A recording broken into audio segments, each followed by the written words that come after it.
The moment a child is born, the mother is also born. She never existed before. The woman existed, but the mother never. A mother is something absolutely new. And this is a quote by Rajneesh. The art of bringing a child into the world is described as being both the scariest and most exciting time in a woman's life. And today I will share with y'all my personal experience. I will discuss everything that from the unplanned events leading up to my delivery day to everything that happened after and all that happened in between.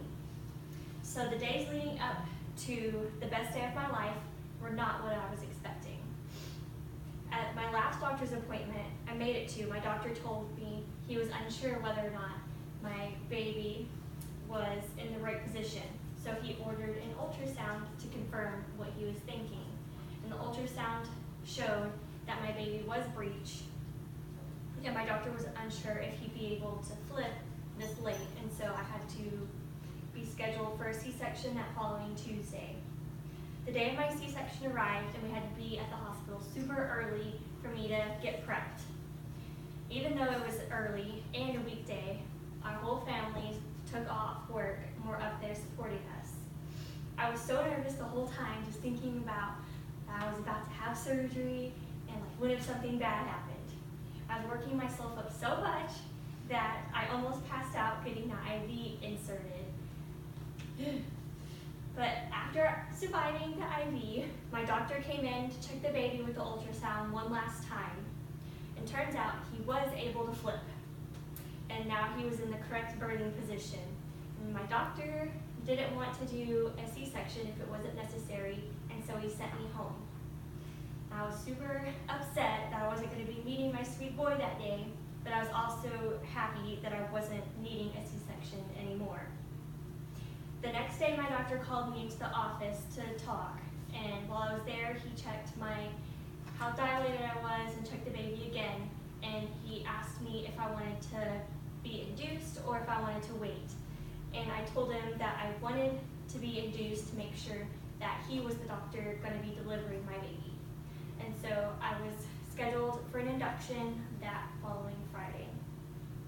The day of my induction finally arrived, and we got to the hospital around 7 a.m. The nurse began prepping me. She started by placing a fetal monitor on my stomach and placing an IV in my wrist. She then hooked me up to saline fluids and gave me Pitocin through my IV to start my labor. Then the doctor came in to manually break my water, and let me just say, that was the most painful thing ever. When my doctor tried to break it the first time, the baby kept moving, and so it wouldn't break. And so he said he would come back later and try to do it again. And thankfully, the second time he came in and did it, it broke. And so then my labor began. I did not start experiencing any pain really until the middle of the day, and then my contractions were starting to happen back to back. So I decided to get my epidural because I was unsure how fast I would dilate, and I didn't want to wait too long and then not be able to get it. Thankfully, the anesthesiologist that I had was really awesome, and I didn't hardly feel anything he was doing. But after my epidural was done, my doctor came in to check my progress. I was only dilated at a 4, and I ended up staying that way all day. As it started getting closer to midnight, my doctor started to get a little concerned about me not making any progress. He told us that if I didn't dilate anymore by the time he came back to check again, that we might have to start considering a C-section. So my nurse decided to put a big peanut-shaped ball between my legs while I laid on my side to try to get me to dilate. And the next time my doctor came in to check, I was at a 10, and we were ready to start pushing. So I got so nervous that I threw up.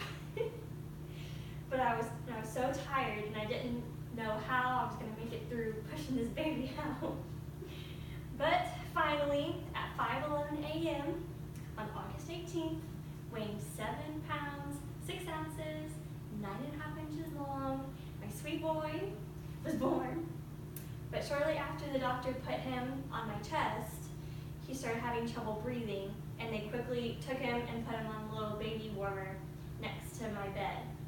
They called the NICU nurses to come up to the room to try to help get him to breathe better, but he was still struggling, and so they had to take him down to the NICU where he had to stay for 3 days. We later found out that he had a pneumothorax, which is a tiny hole in one of his lungs.